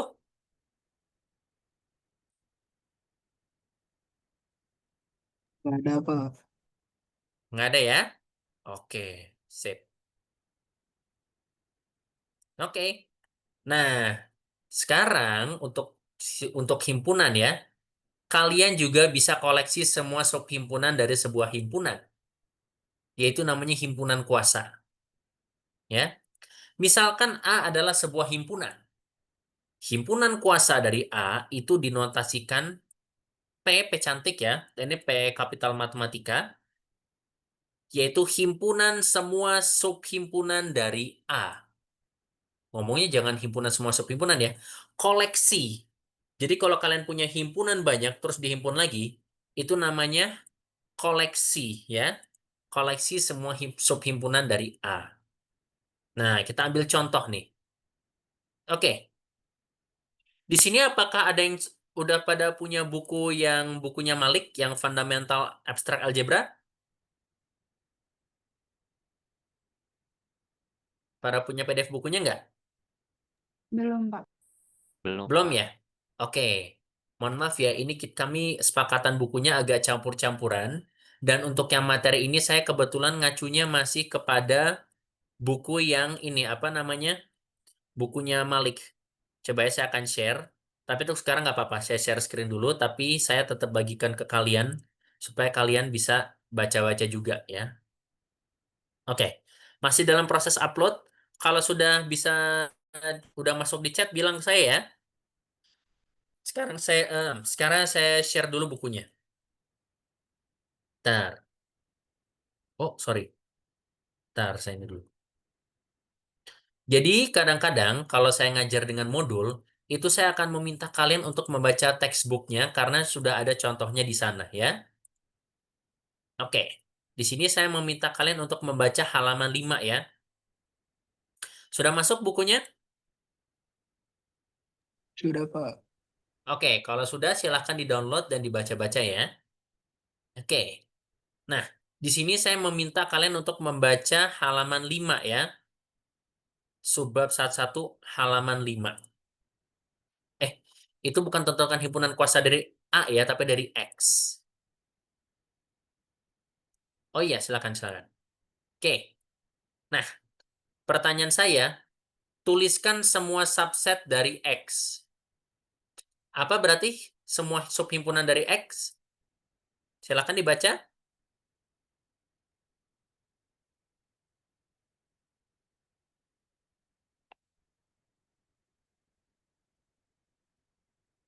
Itu kan ada himpunan X ya.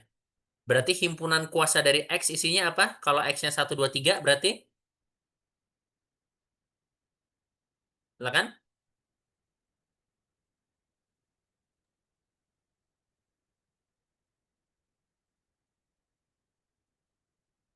Ayo, silakan coba sebutkan. Isinya himpunan kuasanya apa aja itu berarti? Kan tadi udah belajar ya, untuk mendaftarkan semua subhimpunan ya. Nah, sekarang kalian disuruh sebutkan semua subhimpunan dari X. Berarti isinya apa aja tuh? Udah ditulis di buku. Silakan. Baca satu-satu. Himpunan Himpunan kosong, Pak. kosong. Himpunan kosong, satu. Lalu apa lagi? Himpunan Himpunan Himpunan beranggotakan satu. berelemen 1. Isinya cuma satu. Apa lagi? himpunan Himpunan elemen berelemen 2. Beranggotakan 2. Cuma 2. Berikutnya? himpunan elemen Himpunan beranggotakan 3. Cuma 3. Terus siapa lagi? himpunan yang Himpunan anggotanya 1 dan beranggotakan 2. 1 dan 2. 1, 2. Berikutnya lagi? Himpunan yang Himpunan anggotanya 1, beranggotakan 3. 1 dan 3. 1, 3. Himpunan yang Berikutnya? Himpunan beranggotakan anggotanya 2 dan 2 3. dan 3. 2 dan 3. Satu lagi? Himpunan yang beranggotakan 1, Himpunan X. yaitu himpunan X sendiri. 1, 2, dan 3 atau himpunan X sendiri berarti ya. Berarti himpunan kuasa dari X itu totalnya ada berapa himpunan berarti? Ada berapa subhimpunan yang mungkin? 8. 8, Pak. Ada 8 subhimpunan yang mungkin ya. Seperti itu. Itu adalah himpunan kuasa. Ini buat kalian yang belajar statistika, himpunan kuasa itu sangat bermanfaat ya. Meskipun kalau nggak salah di statistika namanya himpunan sigma atau apa namanya ya. Pokoknya himpunan semua keluaran yang mungkin dari sebuah percobaan ya. Gitu. Oke? Itu kegunaannya kalau di statistika. Oke. Ini kita tinggal 5 menit lagi berarti ya. Berarti kita coba ke 1 atau 2 contoh terakhir aja. Nah, nih. Ini aja deh terakhir. Misalkan A adalah himpunan berhingga dengan N anggota ya. Koordinatasnya A itu sama dengan N. Berarti himpunan A itu terdiri dari N anggota. Buktikan bahwa PA sama dengan 2 pangkat N. Buktikan bahwa himpunan kuasa dari A itu isinya 2 pangkat N anggota. Gimana cara membuktikannya? Nah, di sini kita sambil belajar membuktikan, sambil belajar menulis juga ya. Nanti kalau udah ini berarti sudah ya, teori himpunan sudah beres. Kita berarti pertemuan berikutnya masuk ke konsep relasi ya. Udah berapa halaman tuh berarti? Oh, pas sudah setengah jalan ya dari modul ini. Nanti setelah pertemuannya besok, kita minggu depan langsung masuk teori grup berarti ya. Oke? Oke. Ada yang memberikan ide? Kenapa kok banyaknya isinya kenapa sih kardinalitas dari himpunan kuasa itu selalu 2 pangkat banyaknya anggota?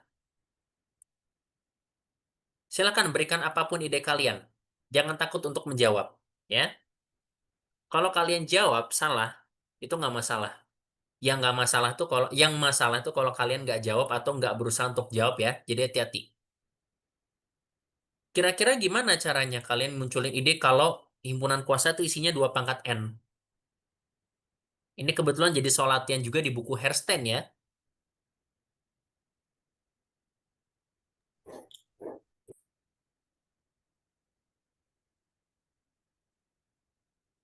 Oke, saya bantu munculin ide ya. Misalkan himpunan A itu sama dengan, aduh agak loading ininya, sorry. Himpunan A itu misalkan isinya anggota pertama, anggota kedua, sampai anggota ke N. Berarti ada N anggota kan? Ya?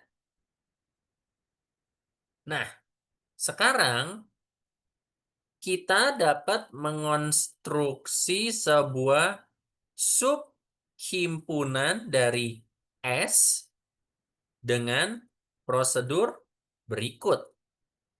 Nah, sekarang kita pikirkan gimana sih caranya untuk membuat subhimpunan? Saya kasih contoh yang gampang dulu.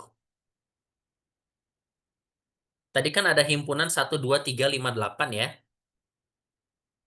Coba kasih saya contoh satu subhimpunan.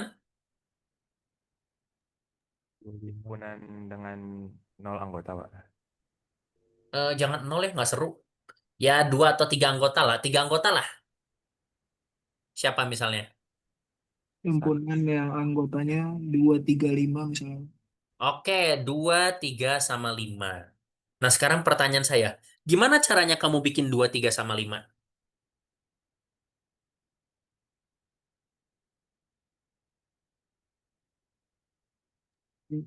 Ambil 3 elemen dari A aja. Oke, tapi pastinya ada prosedurnya dong. Nggak langsung ngambil 3 gitu aja kan? Atau kamu benar-benar pilih secara acak kayak gitu ya?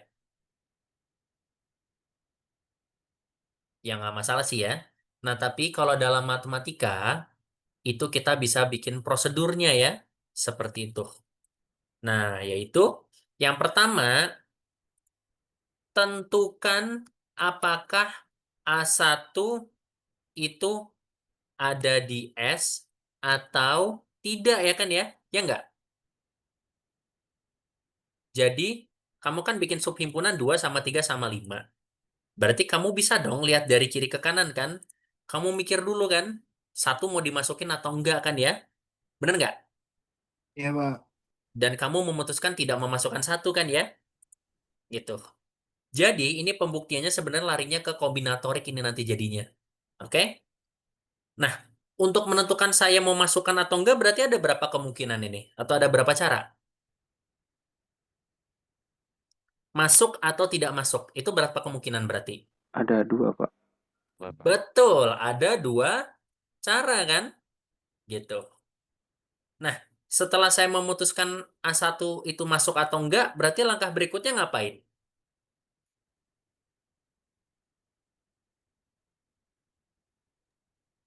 Kan Tentuin proses ya, tentuin A2 masuk apa enggak. betul. Tentukan apakah A2 itu ada di S atau tidak di S kan? Atau masuk masuk atau tidak kan di subhimpunan kan? Iya, Ada Pak. berapa cara ini? 2 juga. 2 juga ya. Gitu. Langkah berikutnya ngapain? Yang buat A3-nya juga sama, Pak. Yang buat Lanjut A3 terus juga nih. sama ya. Tentukan A3 itu masuk atau enggak kan di S kan? Ada berapa cara? 2 cara juga, Pak. Tetap 2 cara ya. Ya udah, berarti kita kayak gini terus-terusan sampai kapan? Sampai AN, Pak. Sampai AN, betul. Ya, sampai langkah ke N ya. Tentukan apakah AN itu ada di S atau enggak kan? Berapa cara? 2, Pak. Masih 2 cara 2 juga juga, kan Pak. ya? Kayak gitu ya kan? Oleh karena itu, banyaknya subhimpunan yang mungkin atau kardinalitas dari himpunan kuasa tersebut adalah, berarti kalau pakai cara kombinatorik, berapa sih banyaknya cara membuat subhimpunan ini? Berarti isinya himpunan kuasa itu ada berapa berarti cara ngitungnya? Ayo ini soal kombinatorik ini. Gimana cara ngitungnya berarti? 2 kali 2 kali 2 sebanyak N kali, Pak. Betul. Caranya adalah 2 dikali 2 dikali 2 terus sebanyak N kali kan? Ya. Itu berarti nanti totalnya sama dengan Sama dengan 2 pangkat N. betul ya. Jadi gitu ya caranya kalian membuktikan pernyataan matematika ya. Berarti ini N suku 2 hingga akhirnya nanti sama dengan 2 pangkat N ya. Dan terbukti ya. Ini contoh untuk menulis bukti ya, nggak apa-apa ya. Saya sambil ajarkan cara menuliskan pembuktian. Oke? Karena nanti kalian belajar aljabar, struktur aljabar atau aljabar abstrak, itu pasti banyak dengan pembuktian. Tuh, saya kasih warna biar lebih kelihatan ya.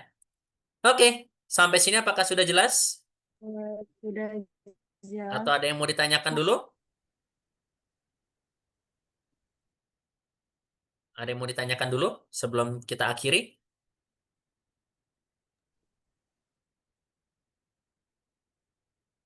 Mungkin sudah jelas untuk sekarang ya. Oke, kalau tidak ada yang mau bertanya sampai saat ini, berarti kelihatannya untuk pelajaran hari ini kita cukupkan dulu. Besok ada pertemuan lagi berarti ya, 2 SKS lagi ya. Besok kita akan masuk ke teori relasi berarti ya. Baik, demikian aja pelajaran untuk hari ini. Semoga bermanfaat untuk kalian semua dan terima kasih yang sudah bersedia menghadiri perkuliahan ini, terutama yang sudah aktif menjawab ya. Mudah-mudahan di pertemuan berikutnya lebih banyak lagi yang aktif dan menjawab ya. Karena kalau kalian jarang jawab, kalian akan kesulitan dengan mata kuliah ini ya. Dan mohon maaf juga apabila ada kekurangan dalam penyampaian saya dan Pak Ibnu pada hari ini. Oke, sekian saya akhiri. Wassalamualaikum warahmatullahi wabarakatuh. Waalaikumsalam warahmatullahi wabarakatuh. Stop, Terima kasih, jangan lift Pak. dulu, jangan lift dulu. Jangan lift dulu. Mau modul saya nggak? Mau, Pak. Mau, Pak. Mau, Nah, Pak. mau kan? boleh. Oke. Jangan lift dulu, saya share juga ya di ini ya. Nah, ini modulnya kebetulan ringan, nggak sampai 1 mega. Jadi downloadnya cepet ya. Kalau buku tadi memang tebel, jadi 45 mega. Silakan di-download ya. Sudah bisa diakses? Sudah, Pak. Sudah, Pak. Oke. Silakan di-download ya. Yang sudah download nanti boleh leave. Sekalian saya izin pamit duluan ya. Oke, assalamualaikum semuanya. Waalaikumsalam. Pak Dika Terima sebentar. kasih, Bapak. Pak Dika sebentar, jangan pamit dulu. Terima Ya. kasih, Oh, Pak. iya. Terima kasih, Pak Dika. Iya, sama-sama. Yang Oke. bilang saya belum pamit, ada yang perlu bantuan? Ada Saya. perlu? Iya. Walah, kenapa Pak? Nggak apa-apa. Eh di ini dulu ya, ditutup dulu rekamannya. Setelah itu kita ada diskusi sedikit ya, sambil mau ngambil itu apa screenshot buat absen. Oke, ditutup ya. Alhamdulillahirrahmanirrahim. Assalamualaikum warahmatullahi wabarakatuh. Oke, di recordnya dimatikan dulu.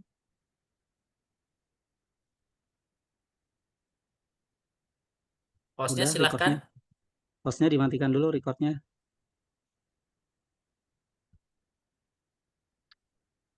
Sambil nunggu recordnya dimatikan, bisa bantu nggak screenshot siapa ini yang pegang laptop supaya ditaruh di screenshotnya di WA Saya group. bisa, Pak? Ya silakan. Iya, saya Nah, bisa, Pak. langsung di screenshot dulu. Pose dulu atau gimana, Pak? Senyum boleh. Ya, 1, 2. Biasa aja sih. Slide 1 dulu ya. 1, 2, 3.